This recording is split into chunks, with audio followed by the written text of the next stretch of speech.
মহালয়ার পুণ্য লগ্নে কোচবিহার নিউটাউন এলাকার স্বেচ্ছাসেবী সংস্থা টিম সহযোগী সমাজের পিছিয়ে পড়া 103 জন মহিলাদের হাতে নতুন বস্ত্র তুলে দিল। নতুন কাপড় হাতে পেয়ে ওদের মুখে ছিল আনন্দের হাসি। সংস্থার সম্পাদক পাপন সেন জানান, স্বেচ্ছাসেবী সংস্থা টিম সহযোগী সারা বছরই বিভিন্নভাবে পিছিয়ে পড়া মানুষের পাশে থাকে। আজও আমরা মানুষের পাশে থাকার তাগিদেই 103 জন মহিলার হাতে নতুন বস্ত্র তুলে দিলাম। নতুন কাপড় হাতে পেয়ে তাদের মুখের অনাবিল আনন্দই আমাদের সেরা প্রাপ্তি।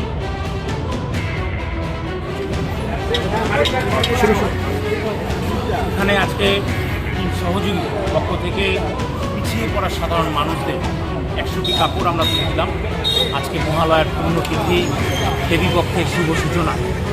এই বিশেষ দিনে আমরা সমাজে পিছিয়ে পড়া সাধারণ মানুষদের আমরা কাপড় তুলে দিয়ে আমাদের যে দায়িত্ব, সামাজিক যে দায়িত্ব, সেই দায়িত্ব আমরা পালন করলাম। এই সহযোগী বিভিন্ন সামাজিক কাজকর্ম সারা বছর ধরে করতে থাকে।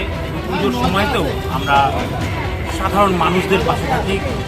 কাপড় তাদের মুখে আমাদের এই দুটো কাপড় তাদের মাতৃমণ্ডপে নিয়ে যায়।